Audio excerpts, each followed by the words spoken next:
Welcome back to the home front. I'm your host, Reed Galen. Today, I am joined by the one and only Denver Riggleman. He is a former Republican member of Congress, a former military intelligence officer. He was counsel to the January 6th committee, owns a distillery, has written a book. I don't know. I could do your whole resume, Denver, and it'd take me half an hour, but we don't have that kind of time, and we may be on the run here before long. So welcome to the show.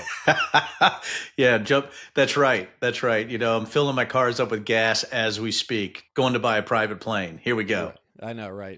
We've got go bags and extra water and everything else. I'm 12 hours due south of the Canadian border. So all of that is only really somewhat in jest. And so you and I have talked a fair bit just in the last few months about what we've seen. And let me ask you this. It seems like that the Trump administration started really fast in its ugliness. Then it sort of had a lull like in late spring. And now it's just taken off like a shot again. And as you said right before we went live, the death of Charlie Kirk, people have called it a Reichstag fire moment or Kristallnacht or whatever, but it does seem to have spurred a whole bunch of different things that maybe Trump and his crew would have done sequentially, but now they're all doing simultaneously. Yeah, it's what's funny is that really political assassinations, that really is the road to hell for a working democracy. And when you're looking at what's going on right now in America, if you look at the killing of Charlie Kirk, it's so brutal. It's very hard to get your arms around. What's interesting, though, is the aspersions of blame to an entire group of people when it came from one radicalized young man. And listen, what's incredible about this, Reed, is that it's very difficult when you have something so horrific happen to overreact on the downstream effect, but that's exactly what MAGA did. Mm-hmm. And now you have like Jimmy Kimmel, you have Sinclair calling for him just now. I don't know if you saw this, Reed, to pay restitution to Turning Point, federal investigations for free speech. This has to be a fight that we take on dearly.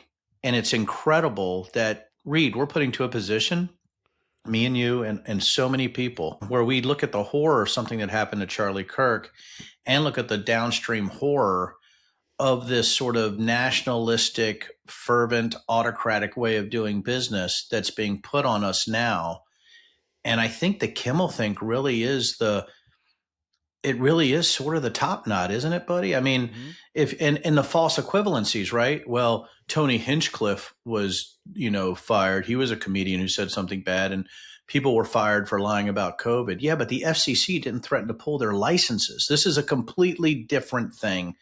But again, nuance and critical thought have been lost over the decades, I think.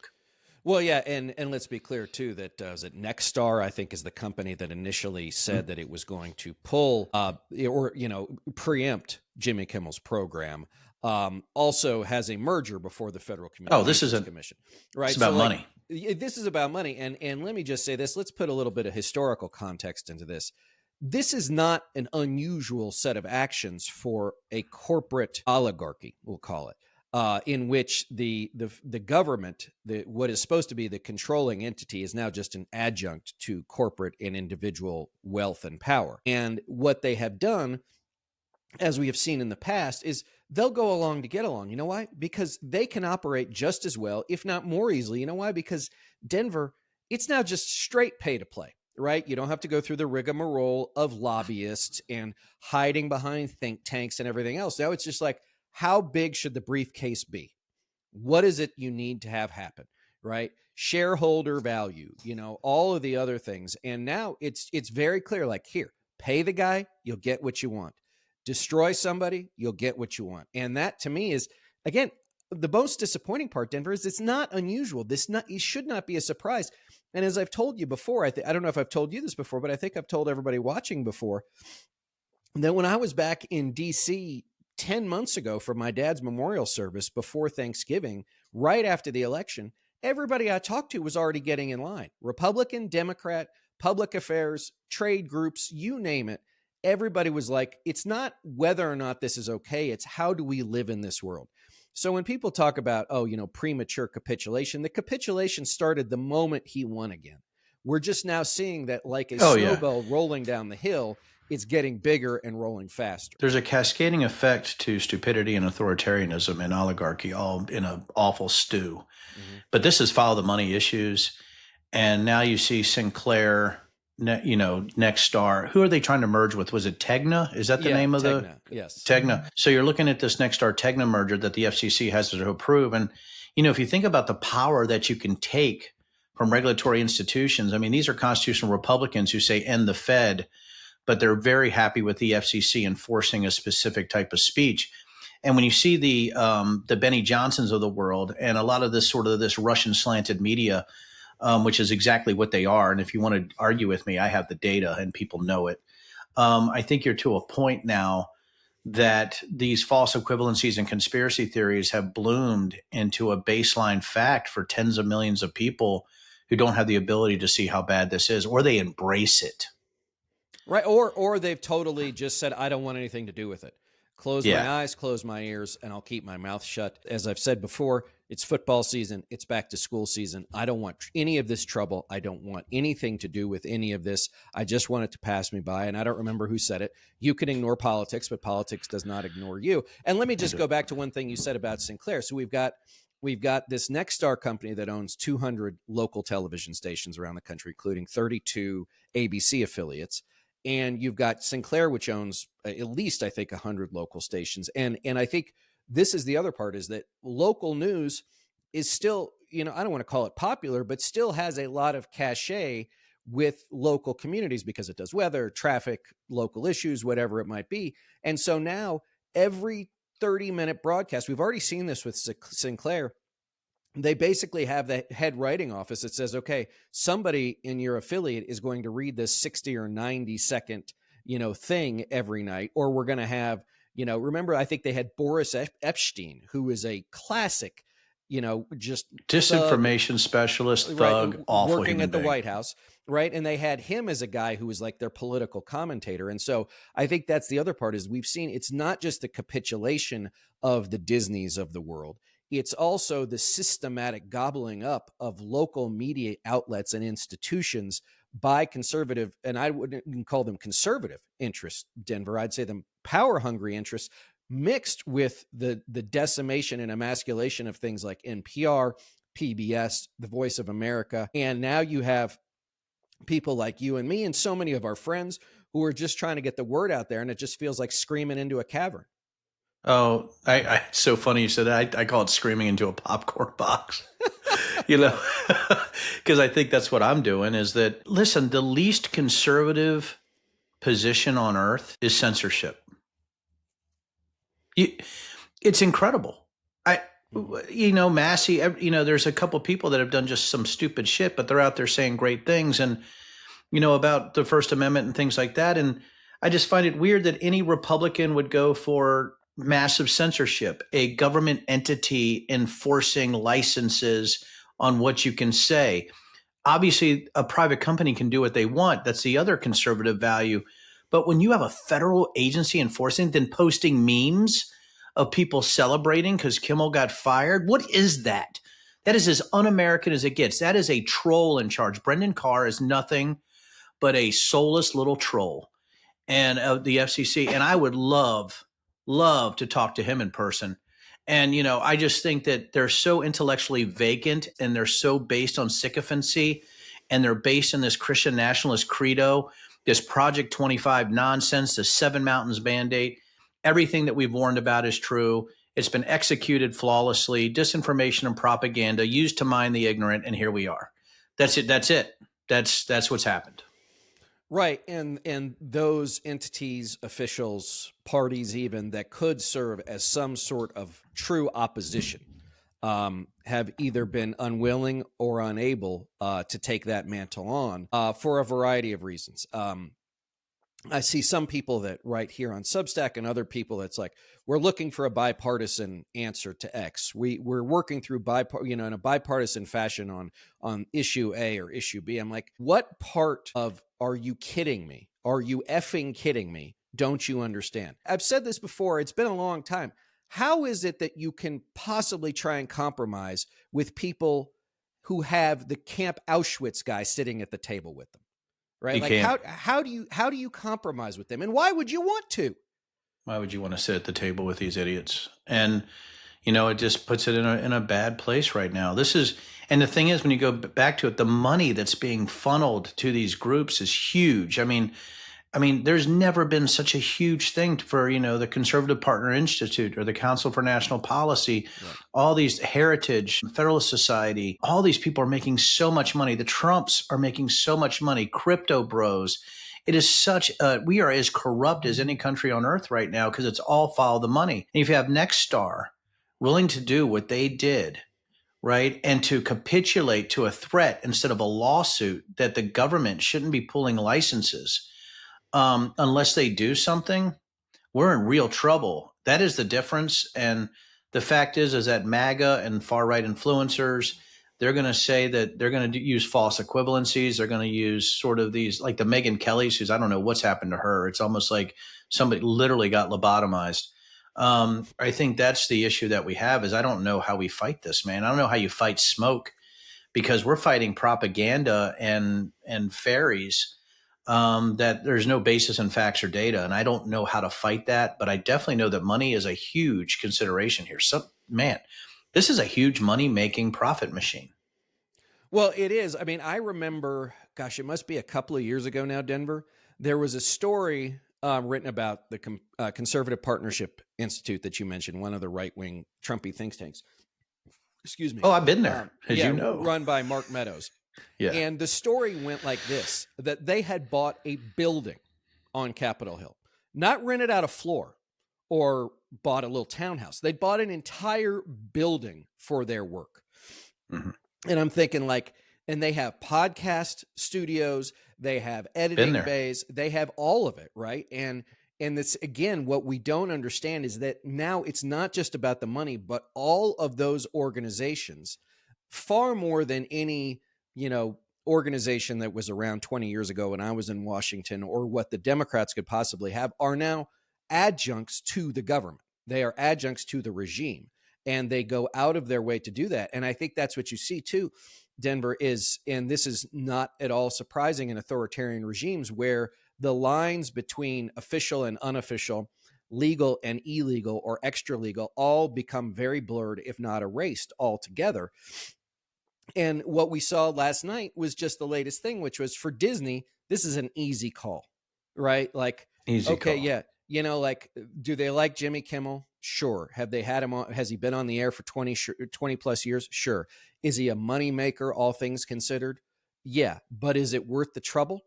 Right? Remember, Disney is also the company that already paid a $15 million bogus bribe for, a fallacious at best, thing against George Stephanopoulos, right? So like they're like a two-time loser in this.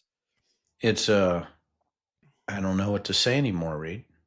I know before we came on, we know what it is.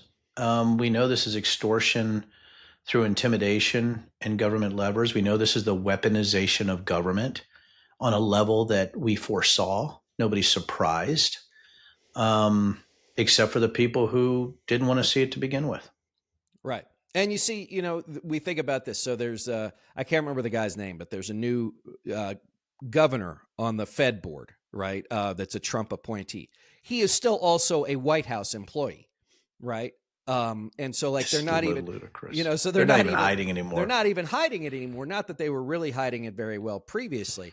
And so now what you see is that what is to stop them from whatever the next thing is. And the next thing will create the hail and fury for guys like you and me and so many others. Most of the world's going to roll on. And I think for me, that is sometimes the most disheartening part, is that, and I say this not as a matter of criticism, but just of realization, that for most of the world, like, self-preservation is the key thing. I just want to I want to go about my day. I don't have time, or what am I supposed to do about it? Now, I would say this is, if you feel strongly about this stuff, unsubscribe from all your Disney streaming stuff. I did Disney Plus and Hulu last night, right? Decide that you're not going to go to a Disney property. Don't get on a cruise. Don't go to Disneyland. Don't go to Disney World. Make them feel it in the pocketbook. It's the only lever we as the masses have left, is to say no. And here's what I would do is that if you do cancel your Disney Plus for $15.99 like I did a month, give that money to your local PBS or NPR station. You know why? Because it's not a contribution, it's an investment. They need the help. They are going to be the last bastions, the bulwarks of local, unfettered, objective information that you're going to get in the places closest to your home. And take whoever else you want to, like if it's Amazon, whoever it is, if you feel strongly, like, you still have the power of your own purse, and use that. It can feel very overwhelming. But also my friend Grace Blakely has this great expression, Denver, which is become ungovernable. Don't do anything other than the bare minimum, right, that someone from the federal government asks you to do. If there's something you have to do, i.e., just had to file my taxes, fine. You're not getting anything else out of me. I'm not going to listen to your vaccine mandates. I'm not going to listen to anything else. I'm going to take care of me and my family and make sure my friends are protected, because they have now lost, from my perspective, the legitimacy to tell me or any other American what to do. They were elected on the back of the American voter not to do this. You and I knew what was going to happen if he came back. We knew what was going to happen in 2016 when he got elected. It was why so many of us worked so hard in 2020 to make sure he didn't come back. It's why folks like you worked so hard and put so much on the line to ensure that the entire world knew what had happened on January 6th. And, it can be very overwhelming. It can feel like, did any of it matter, right? Does any of this matter? And I understand that. And those are the moments where you have to just take a deep breath and take a rest if you need to, and understand. You don't. Go ahead. Yeah, you don't want to fall into apathy, and you fight it. I think that's the honest thing, is you fight apathy. That, as somebody who thought that maybe the Republican Party was the party of limited government and freedom, and you're looking at a Republican Party that doesn't even, I don't know, what it only resembles the most authoritarian of regimes and some of the most bizarre beliefs. It's almost this mystical party now of cult-like behavior towards Trump, but also these weird belief systems and false equivalencies and influencer patterns that are just ignorant. And you have people that run the gamut, right, from Piers Morgan overseas to Steve Bannon. I mean, it's just incredible to see that these are the people that people aspire to, or they've been able to win.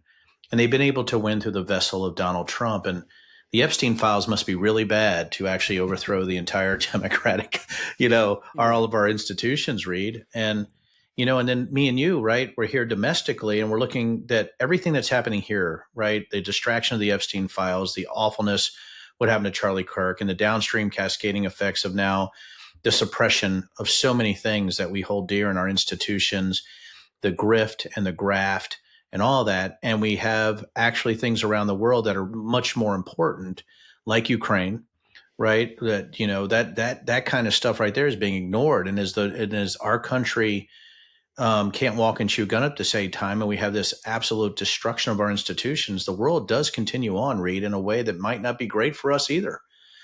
What do we do, right? How do you fight smoke? I don't know. Well, I don't know right now. I was having lunch with a friend of mine a couple of days ago, Denver, who knows far more about how interest rates and T-bills and all that other stuff works. But he said something that sort of goes along with your opinion of the rest of the world, which is, at some point, what if the Japanese National Health Service or whoever holds so much of our debt over there goes, I don't really want to be hanging around with these guys anymore. Right. Yeah, dump it. Just start dumping it. Or, you've got to jack interest rates to 7%, right, to get anybody to buy it. Well, what does that mean for everybody else? It means that everything that Americans have ever known, everything that we have taken for granted, from car loans, mortgages, just everyday life, is now going to be radically different. And people will go, what happened? I don't know what happened. Well, this is what happened. It starts with a comedian getting canceled, literally, and it ends up with people going, I don't know what happened. And, the other thing that history teaches us is that what we've seen, again, is that so many of these people think, we'll stick him in a corner. I'm smarter than him. We'll figure this out. We'll just wait them out. And you know what happens? It could be 3 years, it could be 10 years, it could be 15 years, but the level of wreckage and damage that has to be incurred for the oligarchies and the corporate executives, for everybody to finally understand how bad it's going to be, right? It's almost like you have to touch the hot stove, right? It's, I mean, I don't know how many more times we could touch the hot stove, Denver, before we're like, wow, we shouldn't do that anymore. I tell you, that frog is boiled. Right. Not even the Right? French would eat it. Yeah, that's right. It's gone, and you're right. What's the next step? I mean, I think it's going to get worse before it gets worse. I think you're going to see the 26 midterms are going to be chaos. If the Democrats do take back the House, you're going to have legal proceedings cascade like wildfire for stolen election stuff from the Republican side. The slow roll of insanity as it rolls into 28. I really am worried about the 4 months before the midterms in 26, all the way through November of 27, November of 28. That's my biggest worry, buddy, is that the violence will escalate, singular violence between specific individuals who they believe are evil. Stuff that you saw with Charlie Kirk when you do have a young man that was radicalized.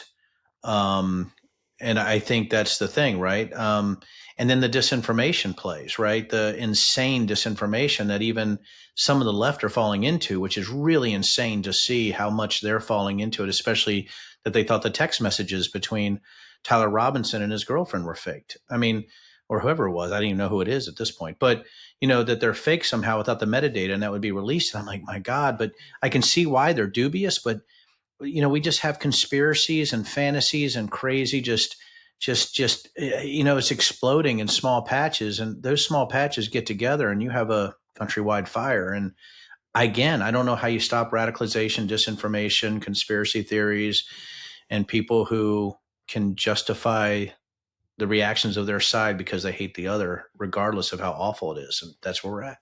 Well, and let's start with let me encapsulate all that a little bit. So once that flywheel starts spinning, right, specifically of political violence, right, it just takes out whoever's in its path, literally and metaphorically. It doesn't matter anymore if it's left, right, radical, unaffiliated. Whoever happens to be in the way gets caught up in it. I think that happens with the conspiracy theories too, which is you get so far away from the ability to rationally comprehend what's happening, right? And I wrote a little bit about this immediately after Kirk's death, is that everybody runs to their ideological corners, which are generally emotionally driven. Absolutely. And you lock in almost immediately. And for most people, and again, this is a totally natural human reaction, especially after 10 years of this stuff, is that it's nearly impossible to unmake that puzzle, right? Once you've decided this is what the picture looks like, to pull yourself out of that is really, really difficult. And then let me say this too. And I saw a great piece the other day, I think by Chris Armitage on Substack, about, how you talk to members who fall, Americans who fall into MAGA. And this is what I've said about that. It was like, MAGA buys in bulk and it sells one at a time. The folks that are MAGA are not coming back anytime soon, right? Even when Trump is gone, right? They depending on what the world looks like, maybe they'll be Trump fans, maybe they won't. But what happens is that part of the world or that part of history for them has just ended. It's not that they're now anti-Trump or they like, oh my God, could you believe how awful he was? He just happens to be gone. He's not nearly the factor he was. Now, let's talk about 26 and 28, because we already know that, the Republican Congress, and remember the Republican Congress, for all, let me back up. I'm sorry. Let me slow down for a second. I love all my friends who are on Substack and have very important things to say. Please stop saying because Donald Trump has low polling numbers, he's in trouble, that he's not going to get things done. I want somebody to tell me one thing he hasn't done because of a 34% of approval rating. And I want you to tell me one legislative thing that hasn't happened because of a 34% approval rating. And let me say this, they've got another, let's see, it's the end of September. So, I mean, you were a member of Congress, right?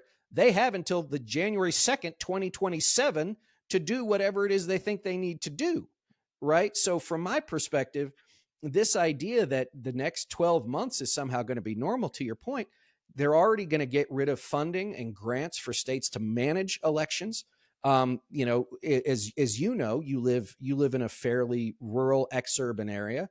There are a lot of places with these sort of what do they call themselves, constitutional sheriffs, and I put that in air quotes, where they could just deploy deputies out to places to sort of intimidate voters who happen to be in line. And as you know, Denver, sheriffs only answer to two people, God and the voters. And if That's you're it. already the sheriff of that county, there's a really good chance you got the voters wrapped up, right?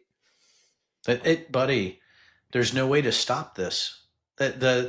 Listen, you have to have integrity and belief in the institutions for institutions to work. I was laughing. Somebody said the founding fathers, we've somehow, been able to keep going despite all this. We're not going. Yeah, we're going all right through massive government favors through Palantir and Anduril and all these companies, Oracle, right? When you're looking at Meta, you're looking at Apple and providing golden orbs Right. to Trump. Yeah, we're going all right as normal folks are being absolutely mined, the middle class destroyed while they're still voting for the guy that thinks it's going to save them. And there's this American propensity for strong men also, I guess. And they want a king.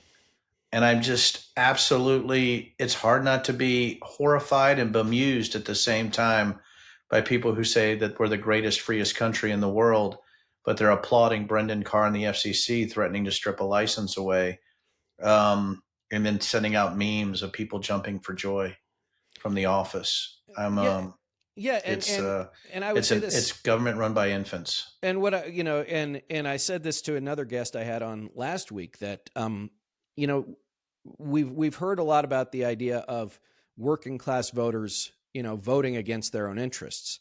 And my contention now is they waited for somebody to listen to their interests, and when no one did, they chose anger instead. They chose anger or apathy.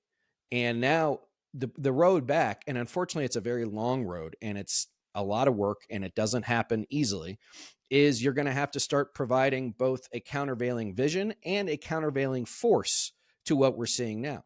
That doesn't mean you're going to be successful in the next month or year or even 5 years, but it means that something's got to be ready to step in when this ends. And it will end. When, we don't know. But if we're not, some of us aren't putting our heads down and doing the work now, right? We know from history, again, Denver, that when a vacuum is left like that, something worse steps in. It's not The like, end can be brutal. right. And as my friend Alexis Coe said, the arc of history may bend toward moral justice, but it doesn't do so by itself, right? And right now, not nearly enough people standing on the edge, jumping up and down. We got a lot of people at the bottom of the line just hoping this all disappears, and we know it won't. Okay. Thank you for your time today, Denver. I know you got a million other things going on. Where, before we leave, can everybody find you if you want to be found? Sure. If I want to be found, that's very funny. If you go on X, it's the Denver number 4 VA. Blue Sky, Denver Riggleman. It's very easy to find. Denver After Dark on YouTube and Substack. You can go there and find me also. But really, where you can find me a lot of times on media, or if you ever just want to have a drink with me. I mean, I'm a public facing company too. I really have nowhere to hide, buddy. I got distilleries, I got AI companies, and again, it's just amazing that us that believed we were conservative is a completely opposite from what we're seeing now. And maybe there will be a real Republican Party come back at some point, but right now it's very difficult to see that happening. But yeah, come find me. Come Well, find me. maybe our grandchildren. All right. As always, gang, you can find me here on Substack at the Homefront on Twitter, TikTok, and says.us at Reed Galen on Instagram and Threads at Reed_Galen USA, as long as they let any of us operate there. As always, Denver Riggleman, thanks for joining me. Thank you, sir. Thanks for having me. And everybody else, we'll see you next time.